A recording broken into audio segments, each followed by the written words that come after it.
All right, all right, all right, all right. It's time. It is time. Let's see here. Hello, my friend. How are you doing today? Good, man. I completely forgot about this until I saw there was a ping in our server, and I was like, "Oh, what'd Blake say?" And then I was like, "Oh," so I quickly Hey, rushed to cool. get my affairs in order. What is Blake doing over there? Oh, wait. Yeah, I was like, "What's going on?" Yeah, I wonder what Blake's up to today. Well, look at that. We had a transition with all the audio working as it should. Beautiful. Yeah. Look at us. Just know this is the only time it will happen.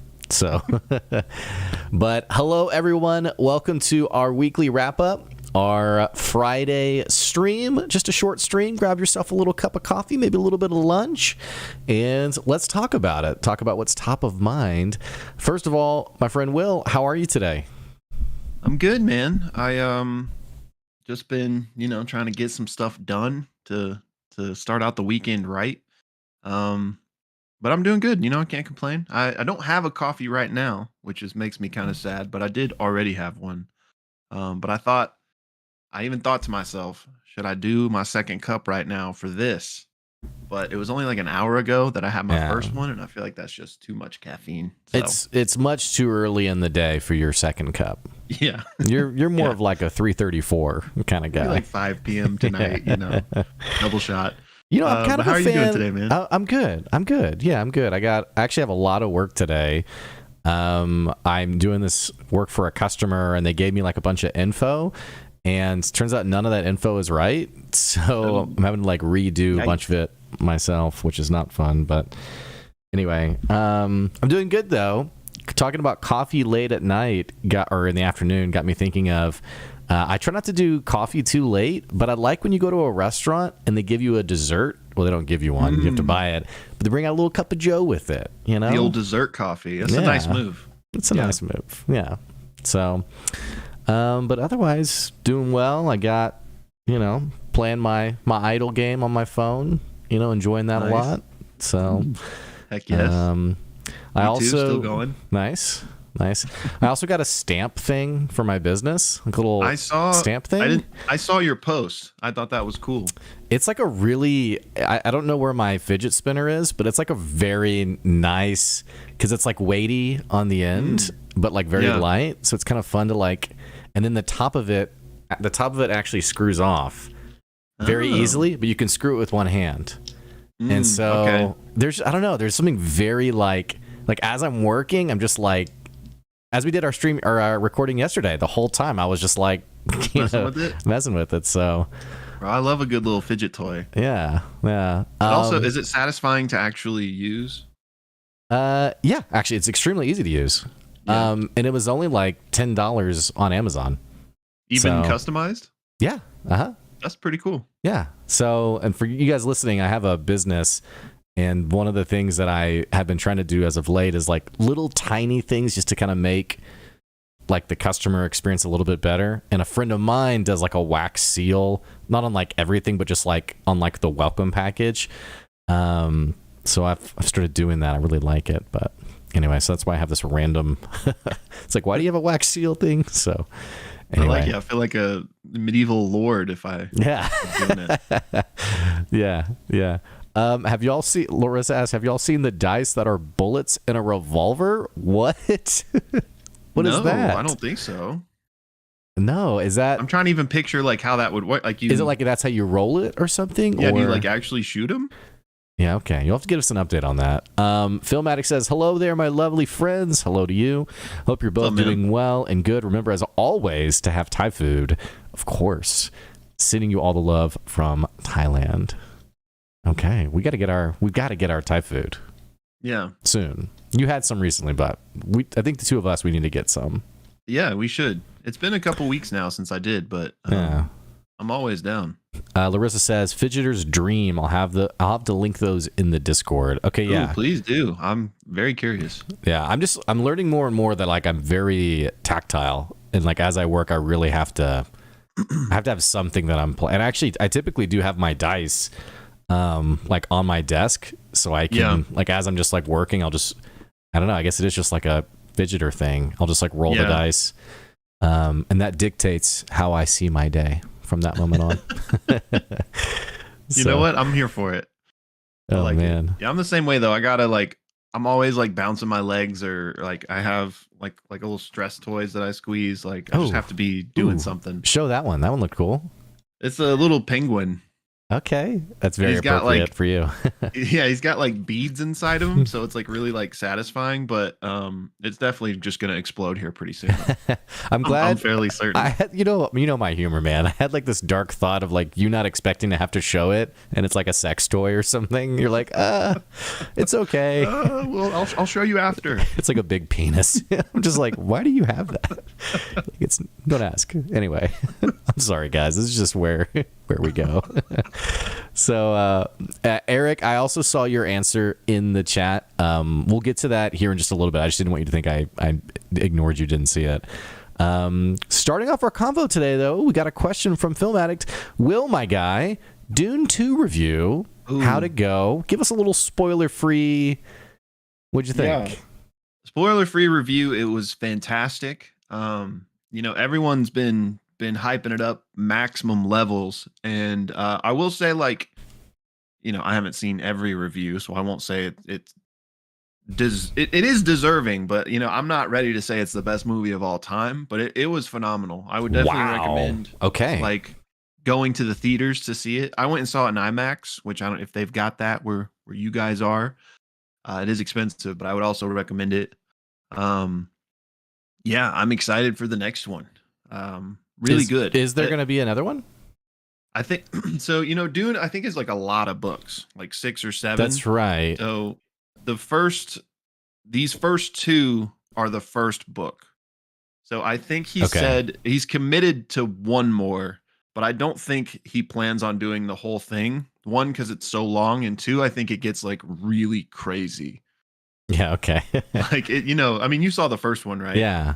There's already kind of some like zany elements, and I think it just gets dialed up to like 50. So I'm not sure like he wants to adapt everything. Yeah. Okay. But really good. I know people. Here's what I'll say. People are comparing it to like this generation's Lord of the Rings, just like this really epic kind of trilogy. Nah, man. Nah, man. And I'm not saying it's better than Lord of the Rings, because that's, I think, the best trilogy of all time.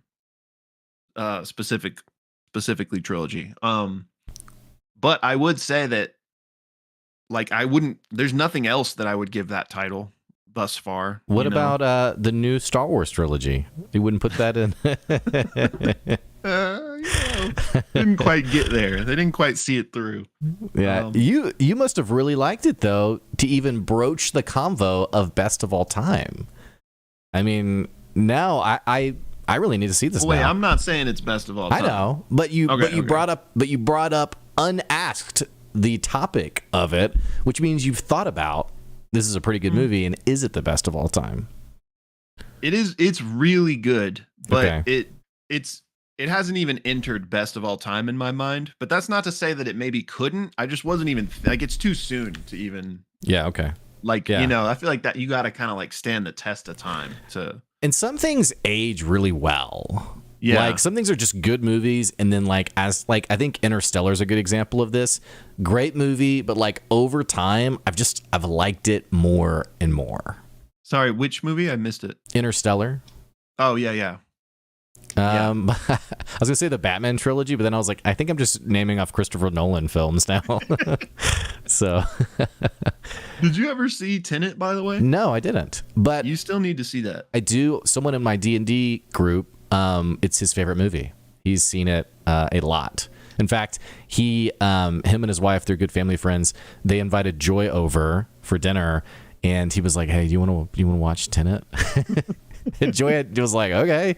So they watched it, and then Joy was like, "I am thoroughly confused." Yeah. So,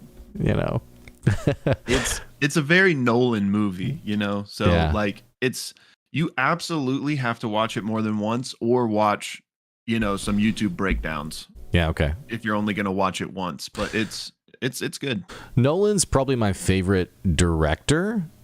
My one complaint, if the guy can fix his audio, I feel like it's just such a thing in every film. You're just like, What? What did that person say? Tenet is like the worst offender in that regard. Because remember, it came out like right when the pandemic was starting. Yes, I think that's right. And so I think there were like some issues in that realm. Okay.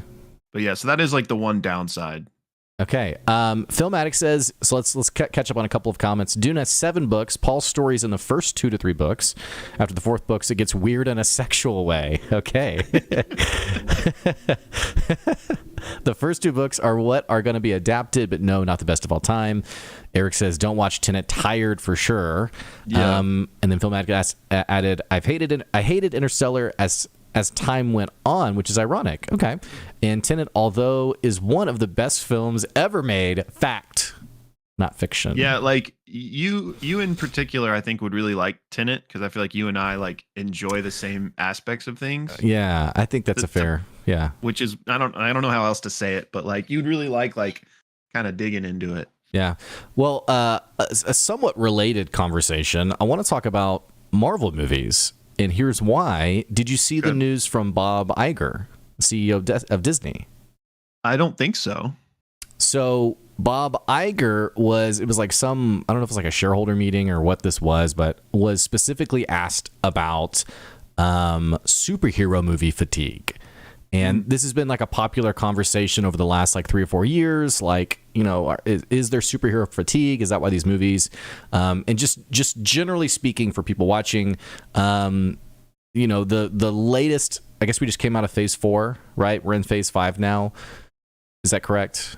Yes. So phase 4 has not been super well received, and it's got a lot of people talking about like the good old days of Marvel superhero fatigue, all that kind of stuff. Well, so Bob Iger was asked about this, and his response, and I should have pulled the quote up so I could actually quote him correctly, but basically said, no, there's not superhero fatigue. What there is bad movie fatigue. And if movies are done correctly, like Oppenheimer, and he referenced another movie too, people love movies. They love films. And that's why like we've taken an extremely diligent approach to making sure that every Marvel film has the right writers behind it. It has the right like production values, etc. Yeah. And this is also an important detail, or it's relevant because we know that Daredevil basically gutted their team just a few months ago, and I think like started back from square one from like writing the new Daredevil show. So it seems like that is an example of what they're doing internally. Yeah, I hadn't seen that, but that's what I was going to say before you got to that quote, is that I would say that I don't think there's superhero fatigue. I think the movies have just been bad, you know? Yeah. So I mean, I agree with that sentiment. So hopefully they can right the ship, and you know how I feel about Daredevil. So I'm glad that one in particular is hopefully getting the love it deserves. You know, and I don't even know if the movies have been bad. It's just that the original ones were just so freaking good. Like they're just genuinely good movies. You know, I mean, some of them, I guess some of them have been bad, but there have still been some good ones. I should say, but, like I'm trying to give a good example. Like, I don't know if like the Marvels is like a bad movie. It's just I didn't see it. Okay, it's just not. Did you see it? No, I'm saying the Marvels. I'm not talking about the new one. Actually, I'm talking about not the Marvels. I'm thinking of the wrong movie. Marvels is the Captain Marvel sequel. Yeah, I'm not thinking of that one, actually. I'm thinking of, what's the other one from the guy from Game of Thrones? Eternals? The Eternals, yeah. I don't think The Eternals is a bad movie. I didn't mind it. It just isn't a very good movie. It's not a great movie. I mean, think of like Winter Soldier. Dude. Yeah. Winter Soldier is a freaking good film. It's a great movie that's in a superhero setting. And I think some of these other movies are superhero movies that are just kind of whatever, you know? Yeah. But it makes me very excited for the future. I'm glad that Bob Iger's being like, hey, we got to fix our crap. Like some of this stuff is not good. So. Agreed. And the Fantastic Four cast looks pretty good. So it does. It does. I'm hoping that's good.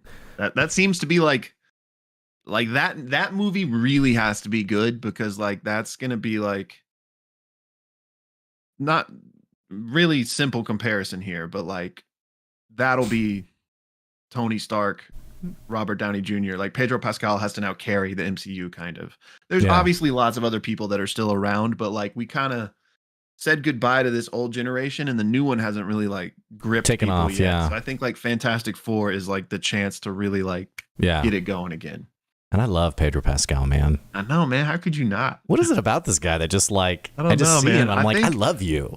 It's just I loved Oberyn so much, and that's Yeah. like where I first fell in love with him. And then it's just since then the man's just been like doing iconic role after iconic. And did you role. see Willem Dafoe unveiling his star, the Hollywood star, and he was there with Pedro Pascal as it was happening. So Willem Dafoe is down on his knees, like pulling the thing off the little cloth off the star to reveal it. And he's holding hands at his sides. I can't remember who the other person was, but the other one was Pedro Pascal. He's holding Pedro Pascal's hand and just like smiling and kind of cheering. And the comments on Reddit were like, is Pedro Pascal like everyone's bestie? Like, this is like the most genuinely wholesome guy, it seems. Yeah. So anyway. So we need to catch up on some comments in the chat. Let's see here. Jeffrey, good morning. Thanks for joining us today. Did you hear about Henry Cavill playing a variant of Wolverine? No. What? Is that real life? Yeah, is that a rumor or is that true? I love Henry Cavill. Speaking of like amazing people who I'm like, I love you, I will always love you, like Pedro Pascal. Henry Cavill is the same way. I love pretty much anything Henry Cavill does, says, or he comes out later today as like a huge racist. I'm like, never mind. Please don't have a scandal. Yeah. But yeah, I agree. Oh man. He, and I mean, we obviously don't really know these people, but like he Right. seems like somebody who's actually like has the passion for the thing and is not just like a performative, Right. like The Witcher, for example. He Exactly. wanted to audition for that role, loves The Witcher. So I'm really excited for his Warhammer stuff. I don't know anything about Warhammer, but he's like super passionate about it, and I know that he is like not in charge isn't the right word, but like he's helming. Like I don't know if it's movies or what, but like he got to do that. So I'm excited for that project whenever it. Bro, there's a news bomb. A lot of news sites are reporting Henry Cavill is going to be the new Wolverine. No, wait, okay. This one says Henry Cavill So we've is going gone to be the from new cameo in Deadpool 3 to now he is Wolverine. This one says this news article says Henry Cavill is going to be the new Wolverine. This is not a drill. What? So hang on. I know. I'm like, you heard it here first on the Pixelbits stream. No, I'm just kidding. Oh, no. Okay. Then the actual, this is a little clickbait title. The actual text says Henry Cavill will appear in Deadpool and Wolverine as a multiverse variant of Wolverine. Okay. But it will be his first appearance in the Marvel universe. Okay. And is that like confirmed, or is that This looks like rumor? this just looks like a rumor. So, but a lot of websites are reporting it. So, yeah, Henry Cavill stands, rise up. That's right. I'm telling you, man. It's Listen, honestly. Sorry, go ahead. No, I love Henry Cavill. We were just talking about it, but I don't know if I see him as Wolverine. I see him as anything. I'm just like, they really did him dirty though with Superman. They did him Like, so dirty with Superman. I'm like, man. he needs to take a Marvel role just to like say screw you to DC. I hope he does. I mean, he might not want to. Like, maybe he doesn't want to have that type of role at this point in his career with everything else. But I mean, I'd love it if he did. So, what were you gonna say? I mean, just that. I just think it's sad. I mean, how they treated him coming out of Superman.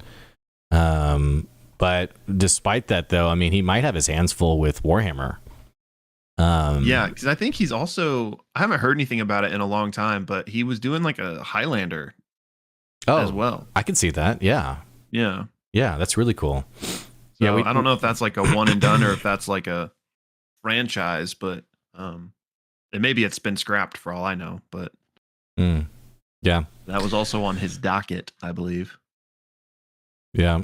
I mean, the cool thing about him, going back to what you said earlier, is this is like an actor who genuinely loves his craft.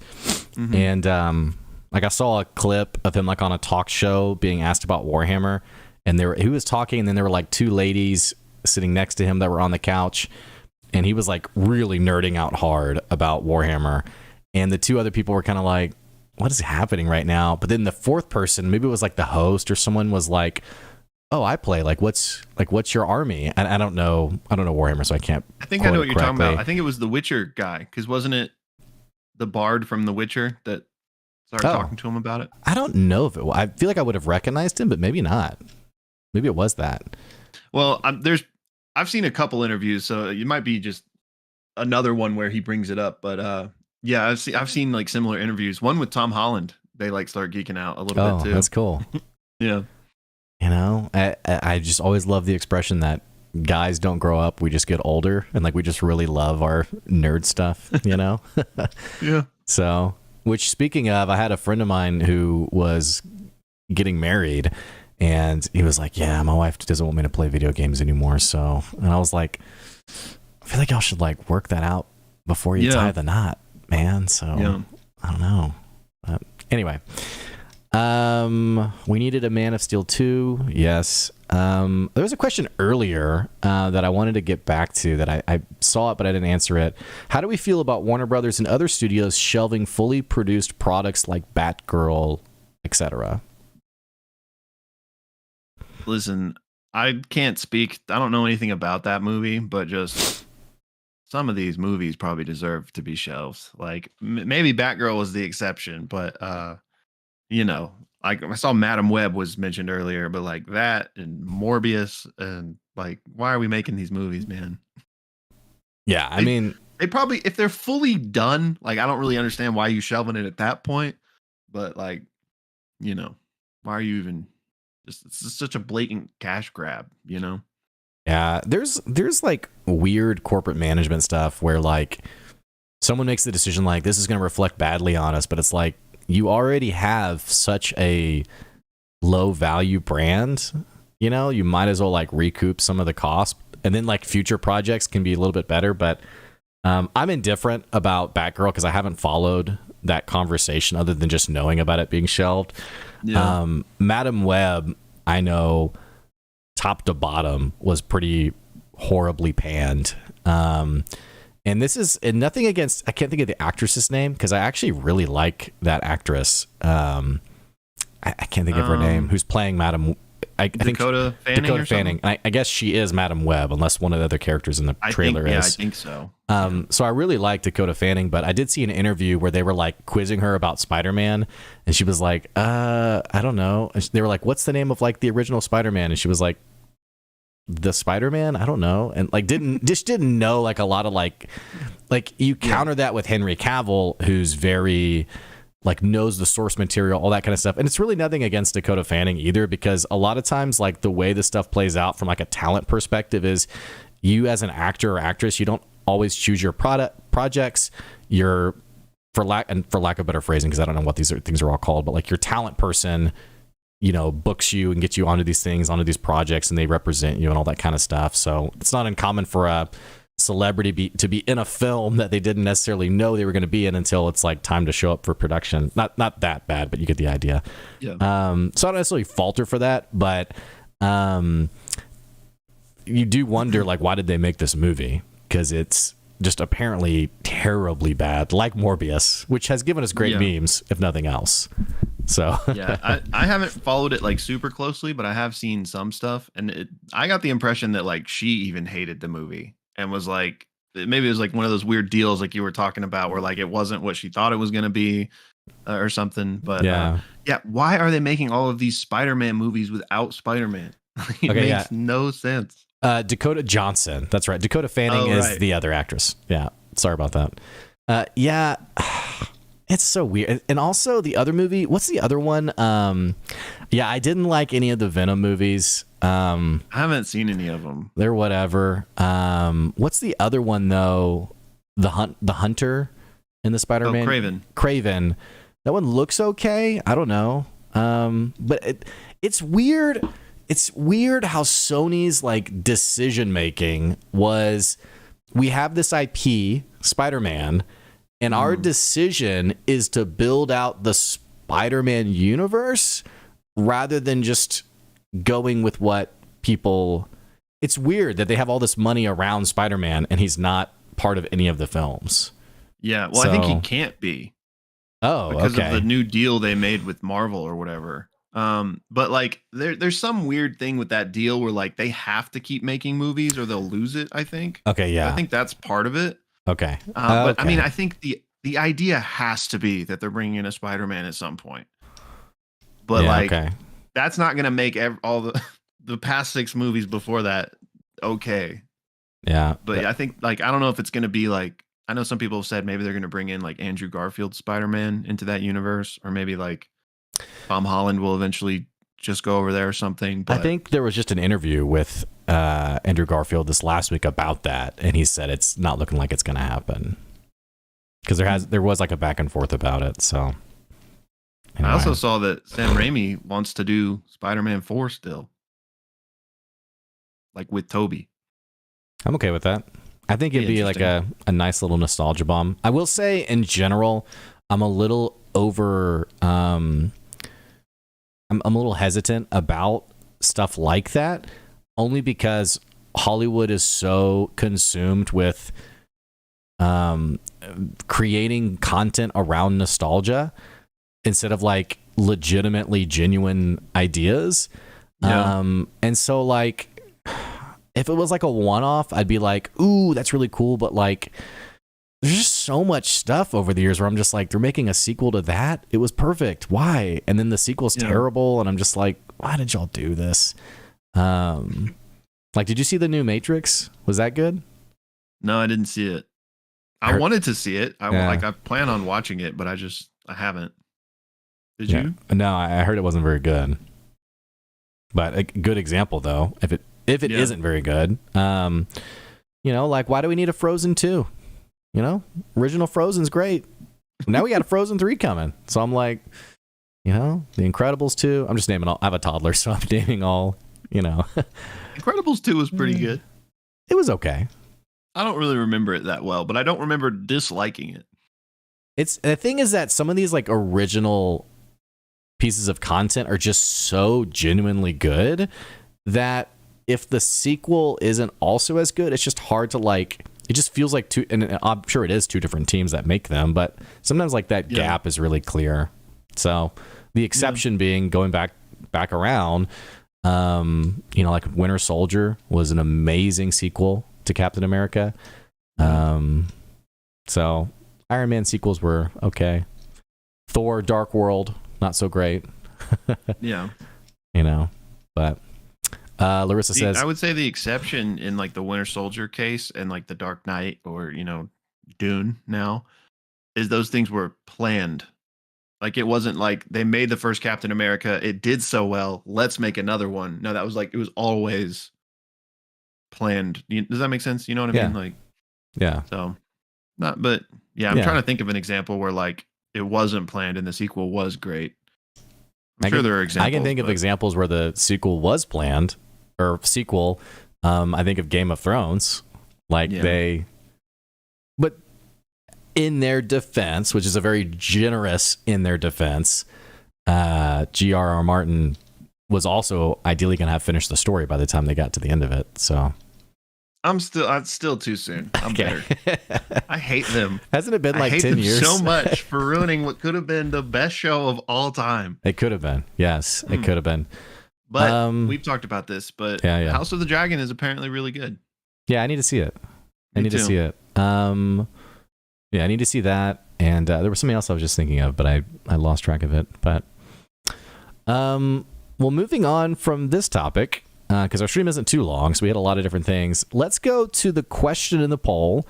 How do you create atmospheric sessions in D&D? The sessions where the vibes are there, And I was thinking about this question because Matt Mercer at the most recent Emerald City, I think, Comic-Con, wasn't asked this question directly, but ended up talking about this of like, how do you create really meaningful settings? And I thought his answer was pretty insightful. But for you, Will, as a former DM who's DM'd for me, when you are, world building and lore building and, trying to create something that has a little bit of a punchiness to it, what typically goes through your mind?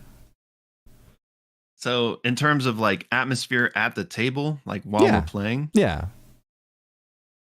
that's tough because I feel like it's mostly theater of mind, like at least in my case it was like I didn't have the minis or like a sophisticated lighting setup or anything, so really it's just the music is like the only tool I really had in my arsenal. Plus, I love that. of course, like my own, like trying to build the scene like with a short narrative or whatever the case may be, like you enter the cave, but yeah, music was my biggest crutch for sure.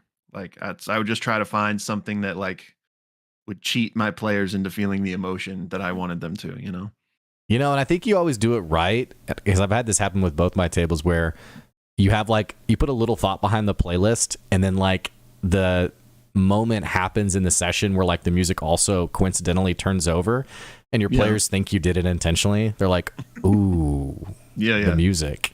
And we talked about this on a previous podcast about like music or no music. I'm with you. I'm a fan of the atmospheric music. That can really like set the scene, set the tone. I think so, especially if you are more theater of mind, if you don't have maybe some of those other things that can really help players, get there. If you've got like the nice set pieces and stuff, that obviously will help. But yeah, in our case, it was just, graph paper and something like pennies for figures instead of actual like figures sometimes. So yeah, I applaud the people that play without music. Like I'm interested to see how they like what their toolkit is for kind of building that atmosphere. I think it just helps, you have 5 senses. It just helps the more you can play on your players' 5 senses, the better. Like I played at a table once where when like we were like, this is like an example of it, but this is a little too simple. But like when we got like gold, he actually had little gold pieces that he gave out to us in like a little pouch that we could put them in. Yeah. But beyond that, like as we were getting things in sessions, he was handing out little different things, like little tactile things. That was kind of cool. But yeah, music's good. I love that. I do think sometimes people are overly insistent on the production side of, like you joked about like the graph paper and pennies, and understanding that it takes a lot of prep for a session. And I think about one of my players who was brand new to D&D, but he had only seen like maybe Critical Role, or I think it was actually Dimension 20. And so we started playing and he was like, so where's the board? And I was like, you forgot something. Yeah. He was like, are you putting the board out now? Or, and I was like, I was like, and I'm laughing actually because I was reading, while I was laughing, I was also reading Larissa's comment about D&D aromatherapy. You can smell the goblins. It's too good. Didn't shower for 2 weeks in preparation for this session. I literally pooped my pants before this session. Oh man. And then Larissa said, make them drink the healing potions. I haven't done this every time, but I bought off Amazon. I didn't want to get out of my chair, but they're in the kitchen. These little glass vials with like a cork in them. And we made healing potions. And so I actually it was like an apple cider basically, but I gave those out to my players. So when they were going to use a healing potion, they actually, it was kind of fun to hold them and use them. Yeah, yeah. Stuff like that's really actually very cheap, and you don't have to do it every session. We don't, but for like special sessions, it can be kind of a fun thing. Yeah, that time I played for my birthday that you guys weren't able to make it to, we had a bunch of like the entire center table was filled with all these like little vials. So people were just drinking them to drink them, but also whenever they took a potion, you drank one. Y'all did it. It was really fun. Y'all hired someone to DM that. Yeah, because like backstory amongst my like group of friends, I'm the only one besides Blake that plays Yeah. D&D. So like as a surprise, they wanted to like play D&D with me, but like I'm the only one that could DM. So my girlfriend hired a DM to like Yeah. run the session for our group of friends. And it Yeah. was really fun. Yeah. That poor DM was like, if you could not keep drinking the potions, you one of those He was actually really cool. yeah, okay. I think you like pay for like I mean, obviously we know how D&D works. Like you could say, I want this adventure to last 3 hours and it could last 7, right? Yeah. So I think the way you like pay for it is like an hour, like 3 hours of time. And we went for like 5, I think, just because they were having such a good time. Wow, that's cool. Yeah, I'm very keen to like maybe try that at some point, just because I'm so curious how a DM effectively DMs a fun session with people you've never met before. Yeah. So, which that's going to be. They were great. Yeah, it was a cool. I meant to like look into it because it was a cool little like business or whatever. But yeah. And we've had some people in the channel who've talked about like paid services DMing. We've asked people not to post it in the short time, at least, just because there's or maybe it needs to be like in the self promotion channel rather than the D&D channel. I'm not really sure, honestly, what we want to do with it. Yeah, well, there is a self promo channel in the Discord. Yeah. So I think originally we were like, let's not do that. But then the more I've thought about it, the more I'm kind of like, well, actually, I guess it is kind of normal. So I don't know. Yeah. We'll come back to it maybe. But I also thought I know that like Larissa's in here. I think she's one of them. People are putting together one shots or games in our server. Maybe we could create like specific channels for like to help them do that. Yeah, that's not a bad idea. And Larissa actually also just said, I do it all the time. I run games for people at my local library. So that's pretty cool. That's awesome. I wonder if I'm sure we have something like that around here. I wonder if we do. Yeah. Well, we were getting coffee one time, and maybe, I think that was us and the table near us. Yeah. Would you think that was just like they randomly decided to play there, or that's like a thing at that coffee shop? It was on the calendar at that coffee shop, so I think someone hosts it or something. But Philmatic said, I'm an introverted DM. That's my worst nightmare to DM for people I've never met before. My only thing about DMing, that like my worst fear DMing people who I've never played before is, I know this would never happen, but like getting someone at the table who's like extremely racist or something and just being like, it just like, or like weird, like, and a friend of mine was telling me a story about, I think maybe I mentioned this on the podcast, but a friend of mine was DMing and he was DMing with some people he didn't know very well. And they ended up like, they had a prisoner and someone was like, let's torture the prisoner. And like, it went from like, hey, we're torturing to like weird to like torturing where like the DM was like, hey, I think let's maybe like just like move past this. This is getting like really kind of, that's my worst fear, is being like, what is happening right now? So it'll be super uncomfortable. Yeah. So anyway, one thing Matt said that I personally like to do a lot, and this was kind of like an offhand comment from Matt, but he basically talked about hamming up the weirdness factor in a session. The weirdness factor being things that cause your players to ask questions. So the example he gave was, you're like in a ruined city, like you're in like this ruined city, everything's destroyed, but you can see from a distance there's one element of the city that's pristine. And so the weirdness factor is like, well, why is there that section that's, undamaged, unharmed? And it causes the players, it kind of creates threads for players to want to pull on. And I try to do the same thing too, where, there's sort of like the cliche or like what you'd expect, but there's just enough of a difference there or something strange that causes the players to be like, okay, that's interesting. So that's a really good insight. But anyway, I like that. Larissa said, the weirdo players are a risk factor. I combat that by setting hard boundaries up front. I love that insight, by the way. We'll talk about that here in a second. I was a teacher for 10 years, so it's just a skill I developed. Larissa, I was not a teacher for 10 years. I was a teacher for 3.5 years, so you are a total rock star compared to me. But I love that you mentioned this. I do think setting boundaries and expectations up front is really important. I do something similar at my tables, like when and we'll do this also with our one shot coming up.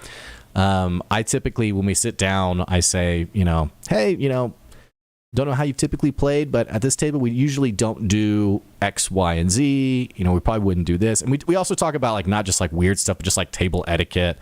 Because, we've definitely been at the table where like someone's on their phone the whole time or, stuff like that. So I try to set those expectations up front too. So, yeah. I mean, especially if you're playing with people you don't know, right? Like, definitely. Yeah. Okay. Well, this stream has gone long today. We've come towards the end of it. If you love D&D and you love one shots, you got to check out our stream next Friday, because we will be announcing the winners of our giveaway for the upcoming one shot, The Tomb of the Warlord. I meant to play a trailer for us in this at the start of the stream, but I forgot. How dare you? Check the Discord, though. There's a channel called Tomb Giveaway, and you have to click the little confetti emoji to enter the giveaway. And this will be a one-shot on Friday, April 12th at 7 p.m. Central Time. It'll run for about 6 hours at most. And if you want to play, it'll be streamed in the Discord, but it will not be put on YouTube. The VOD won't be put on anything. It's just for us in our Discord, just so people can enjoy the game and not feel like they have to perform or do anything like that. So anyway, that's pretty much it, I think. You have anything else you want to say? I don't think so. Okay. Thought I did, but I guess not. Okay. Well, much love to all of you. Thank you for tuning in today, and we'll catch you later. So have a great rest of your weekend. Bye, y'all.